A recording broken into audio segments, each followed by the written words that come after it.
और चलिए अब देखते हैं फटाफट अंदाज में खबरें। राज्यसभा चुनाव को लेकर प्रदेश में गहमा गहमी का माहौल है। बीजेपी अपना दूसरा उम्मीदवार भी उतार सकती है। आज घनश्याम तिवाड़ी नामांकन दाखिल करेंगे। बीजेपी के दूसरे उम्मीदवार के मैदान में उतारने की घोषणा से क्रॉस वोटिंग की आशंका से कांग्रेस डर गई है। पार्टी ने सभी विधायकों को जयपुर आने का फरमान जारी किया है। बीजेपी ने घनश्याम तिवाड़ी को राज्यसभा के लिए अपना उम्मीदवार बनाया है। इस पर नेता प्रतिपक्ष गुलाबचंद कटारिया ने प्रसन्नता जताई है। कटारिया ने कहा कि तिवाड़ी राजनीति में मुझसे भी ज्यादा सीनियर हैं। पार्टी के लिए उनकी निष्ठा पर कोई सवाल नहीं है।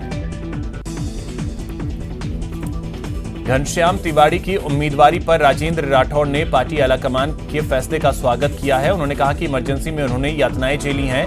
तिवाड़ी विचारधारा के प्रति हमेशा अडिग रहे। जनसंघ और भाजपा की मजबूती के लिए उन्होंने काम किया। सांगोद विधायक ने अपनी ही पार्टी पर एक और प्रहार किया है। सीएम गहलोत को भरत सिंह ने पत्र लिखा है। राज्यसभा में बाहरी प्रत्याशियों के आगमन से भरत सिंह भड़के हुए हैं। पत्र में उन्होंने लिखा कि राज्यसभा चुनाव में वरिष्ठ नेता ही उतारे जाते हैं और ये नेता राज्यसभा चुनाव पर ही जिंदा हैं और चुनाव जीतकर बन जाते हैं लाट साहब। उम्मीदवारों की लिस्ट पर विधायक संयम लोढ़ा ने भी असंतोष जताया है। उन्होंने ट्वीट किया, कांग्रेस पार्टी को यह बताना चाहिए कि राजस्थान के किसी भी कांग्रेस नेता कार्यकर्ता को राज्यसभा चुनाव में प्रत्याशी नहीं बनाने के क्या कारण है। केंद्रीय जल शक्ति मंत्री गजेंद्र सिंह शेखावत ने भी कांग्रेस पर हमला बोला। शेखावत ने कहा कि कांग्रेस ने बाहरी नेताओं को टिकट देकर राज्य के नेताओं का अपमान किया है। श्रीगंगानगर से निर्दलीय विधायक राजकुमार गौड़ ने राज्यसभा चुनाव से पहले बीजेपी की उम्मीदों को तगड़ा झटका दिया है। गौड़ ने कहा कि वो गहलोत सरकार का समर्थन कर रहे हैं और कांग्रेस उम्मीदवारों को ही वोट करेंगे। उन्होंने यहां तक दावा किया कि एक भी निर्दलीय बीजेपी को वोट नहीं देगा।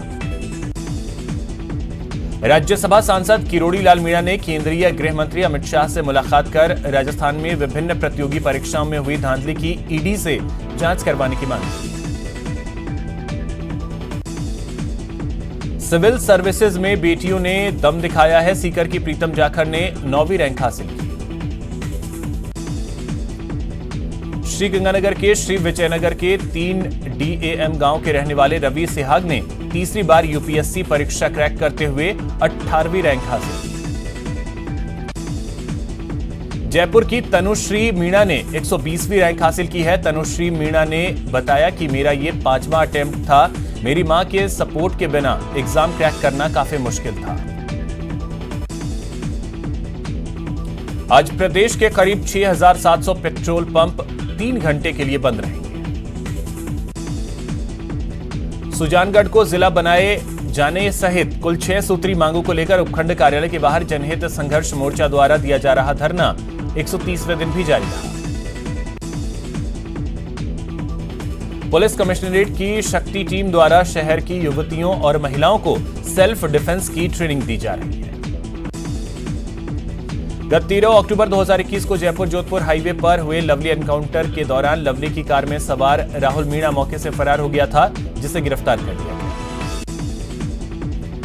टोंक एसीबी ने बजरी के वाहनों को बेरोक-टोक परिवहन के बदले मासिक बंदी की मांग करने वाले घूसखोर पीपलू थानाधिकारी को निजी दलाल के साथ 20,000 रुपए की रिश्वत लेते रंगे हाथों गिरफ्तार कर लिया। दौसा में नौसिखिए के ट्रेन चलाने के मामले में ड्राइवर समेत 3 लोगों को सस्पेंड कर दिया गया है। आश्रम एक्सप्रेस के ड्राइवर पीके मीणा, सहायक ड्राइवर मनीष कुमार और लोको चीफ निरीक्षक संतोष कुमार को सस्पेंड किया गया। राजधानी जयपुर में आज से महात्मा गांधी नरेगा कार्मिक संघ राजस्थान द्वारा नियमितीकरण को लेकर अनिश्चितकालीन महापड़ाव शुरू किया गया। प्रदेश सरकार के खिलाफ बीजेपी ने हल्ला बोला। बीकानेर से लेकर श्रीगंगानगर तक बीजेपी कार्यकर्ताओं का विरोध देखने को मिला। राज्य सरकार ने एक बड़ा फैसला लेते हुए तबादलों से रोक हटा दी है। प्रदेश सरकार राज्यसभा चुनाव से पहले विधायकों को खुश करने की कोशिश में जुटी है। अब एमएलए की इच्छा पर ही ट्रांसफर होंगे। पीसीसी में संविदा नर्सेज और सीएचए अभ्यर्थी अपनी मांग को लेकर पहुंचे, लेकिन पुलिस ने इनको 50 मीटर दूर ही रोक दिया। जयपुर में मनरेगा कार्मिक संघ राजस्थान द्वारा नियमितीकरण की मांग को लेकर अनिश्चितकालीन महापड़ाव शुरू किया गया। शिक्षक पदोन्नति संघर्ष समिति ने शहीद स्मारक पर महाधरना दिया। प्रदेश के वरिष्ठ अध्यापकों ने एक सूत्री मांग को लेकर प्रदर्शन किया।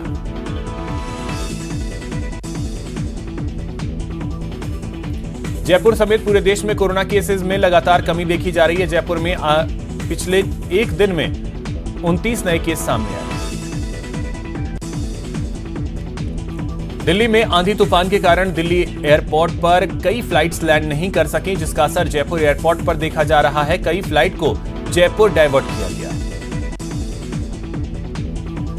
पुलिस भर्ती पेपर लीक केस को लेकर जयपुर के दिवाकर स्कूल की मान्यता रद्द करने के आदेश जारी किए गए। बच्चों को टीसी देने के लिए नोडल अधिकारी लगाया गया है। नोडल अधिकारी से प्रभावित अभिभावक बात कर सकेंगे।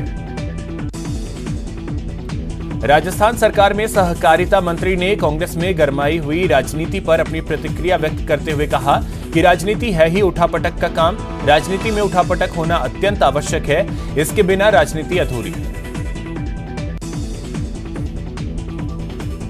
श्रीगंगानगर के श्री विजयनगर नगर पालिका के वार्ड नंबर 7 में रविवार को हुए उपचुनाव का परिणाम घोषित कर दिया गया। यहां बीजेपी ने जीत हासिल की। भीलवाड़ा नगर परिषद उपचुनाव वार्ड नंबर 42 के उपचुनाव के परिणामों में बीजेपी ने अपना परचम लहराया। नगर परिषद हनुमानगढ़ और नगर पालिका पीलीबंगा के 4 वार्डों के उपचुनाव में कांग्रेस ने जीत हासिल की। नतीजों में हनुमानगढ़ के वार्ड 17 से सुनीता देवी, वार्ड 22 से सरोज, वार्ड 60 से रुपेंद्र यादव ने जीत हासिल की। वहीं पीलीबंगा के वार्ड 14 से सुधा देवी ने जीत हासिल की। प्रतापगढ़ के सुहागपुरा थाना क्षेत्र के गामदा गांव में 2 बालिकाओं ने जहरीला पदार्थ का सेवन कर लिया। इससे एक बालिका की मौत हो गई। सवाई माधोपुर जिला मुख्यालय के आलनपुर रोड स्थित 2 कारों में अचानक आग लग गई। कार में अवैध रूप से गैस रिफिलिंग की जा रही थी। चूरू के गांव लादडिया में बड़े भाई ने शराब के नशे में छोटे भाई और भतीजे पर मामूली कहासुनी के बाद लाठियों से हमला कर दिया। गंभीर रूप से घायल दोनों को अस्पताल में भर्ती करवाया गया। चूरू जिले के गांव पीथीसर का एक 18 वर्षीय युवक करंट की चपेट में आ गया। गंभीर हालत में चूरू के राजकीय भर्ती अस्पताल में भर्ती करवाया गया। जोधपुर के करवड़ थाना पुलिस ने तरुण आचार्य नामक युवक को अवैध हथियार के साथ गिरफ्तार करने में कामयाबी हासिल की। उदयपुर के सुखेर थाना क्षेत्र के मीरानगर में एक चलती कार में आग लग गई। शॉर्ट सर्किट के कारण आग लगी। कोटा के हनुमान बस्ती में एक शख्स ने अपनी पत्नी और सास पर तेजाब फेंक दिया। महिला और सास उस समय घर में सो रहे थे। कोटपुतली के रेनवाल इलाके के बाल्यावास गांव के पास जंगल में आग लग गई। आग से यहां पेड़ पौधे और जीव जंतु जलकर खाक हो गए। टोंक जिले की दूनी में लोक परिवहन बस पर कुछ लोगों ने हमला कर दिया। चालक और परिचालक से लोगों ने मारपीट की। परिचालक ने लोगों के साथ मारपीट की। इस हमले में परिचालक गंभीर रूप से घायल हो गए। कोटा में अपने ही पिता की हत्या करने का प्रयास के मामले में कार्रवाई करते हुए पुलिस ने कलयुगी पुत्र को गिरफ्तार किया। आरोपी रमेश बंजारा मंडाना के रामनगर का रहने वाला है। अलवर जिले के बहरोड थाना अंतर्गत 2 खेड़ा गांव के समीप खेत तेज गति में आ रहे ट्रक ने इको गाड़ी को टक्कर मार दी, जिसकी वजह से 4 लोग घायल हो गए। श्रीगंगानगर की सादुल शहर थाना पुलिस ने अवैध मादक पदार्थों के खिलाफ चलाए जा रहे ऑपरेशन फ्लश आउट के तहत गांव बुद्ध सिंह वाला से एक युवक को 380 अवैध प्रतिबंधित घटक की नशीली गोलियों के साथ गिरफ्तार किया। जोधपुर के जयनारायण व्यास विश्वविद्यालय के केंद्रीय परिषद स्थित गोपनीय शाखा के कमरों में बीती रात आग लग गई। उदयपुर के बड़गांव क्षेत्र में करीब 10 दिन पूर्व हुई गैंगवॉर के मामले में अंबा माता थाना पुलिस ने कार्रवाई करते हुए मुख्य अभियुक्त हेमंत उर्फ हेमू उर्फ सर्किट को गिरफ्तार किया। बूंदी जिले के तालेडा थाना क्षेत्र के अल्फानगर गांव में दबंगों द्वारा 31 घंटों तक एक दलित मजदूर को बंधक बनाकर यातनाएं दिए जाने के बाद मजदूर ने कलेक्टर से सुरक्षा की मांग की। डूंगरपुर जिले की पॉक्सो कोर्ट ने नाबालिग को बेचने की नीयत से अपहरण करने के मामले में 2 महिला सहित 3 आरोपियों को दोषी करार देते हुए 3-3 साल के कठोर कारावास की सजा सुनाई।